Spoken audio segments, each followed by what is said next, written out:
We're here in Middletown, in this beautiful county, and I want to thank Ed Estrada, the president of the Middletown Board of Education, and Superintendent Amy Creedon, who's superintendent of this fabulous area. And I want to thank both of them for being real visionaries. We just had a very impactful roundtable talking about their experiences, having been one of the early school districts in our state to go through a full bell-to-bell distraction-free school experience.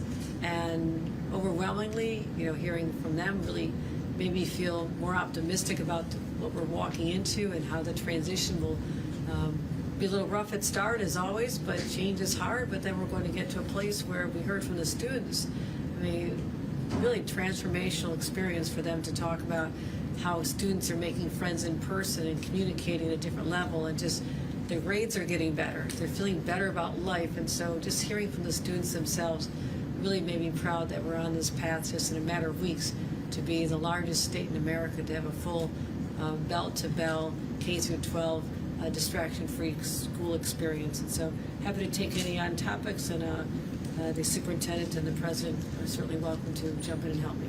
Governor, many parents are concerned that their children will not be able to contact them in an emergency, or if they feel imminent danger.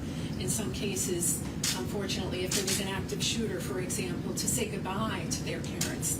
How do you address that? I will also let the people who are going through that experience explain, but this was my first concern as well. I'm a parent. You're always a parent first. You think of your children above everything and their safety.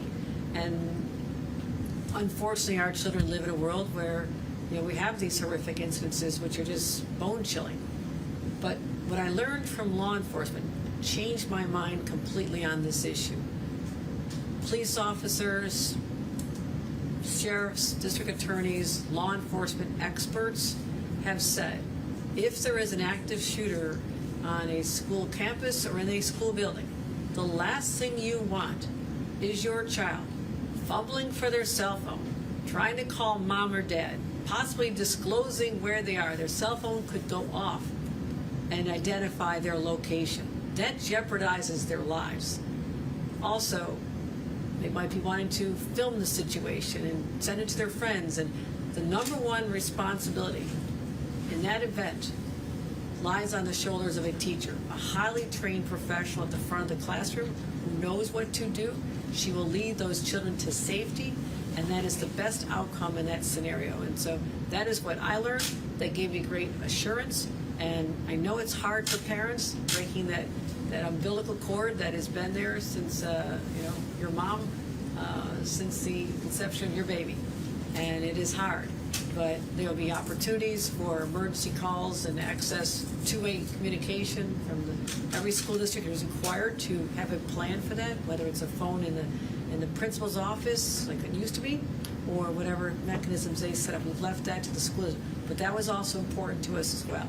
There's also a series of exemptions if someone needs translation services through their cell phone, or they have a health problem, diabetes monitoring, for example, exceptions there. If a child is an older child and is responsible primary caregiver for a younger sibling, to have access. So there are those exceptions that deal with life's realities, but on balance, I think parents are not going to recognize your children at the end of this, just after a few months, because they'll be emerging as more fully adaptive adults.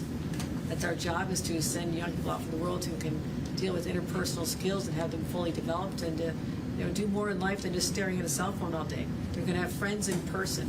There's going to be laughter in the hallways again. There's going to be communication where it is silence now, and that is what the experience of this school district has been. Mr. President, Superintendent, you want to talk about concerns of parents? How you address those? Yeah, sure.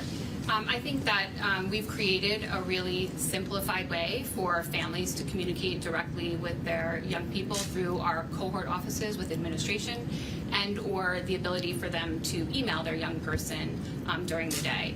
And just to amplify the governor's messaging about meeting with law enforcement partners in those, we hope, God forbid, in emergency situations, where our young people are not putting misinformation out.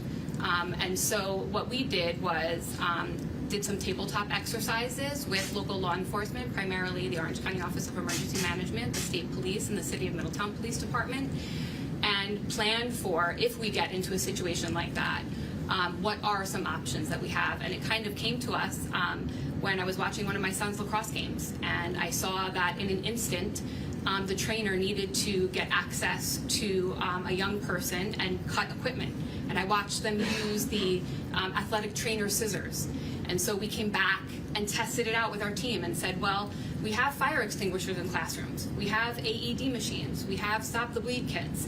Maybe we should be adding a pair of athletic trainer scissors to classrooms so that if you get into a situation where you absolutely have no other recourse and have to use a cell phone that is inside a locked pouch, that is how they will gain access to them.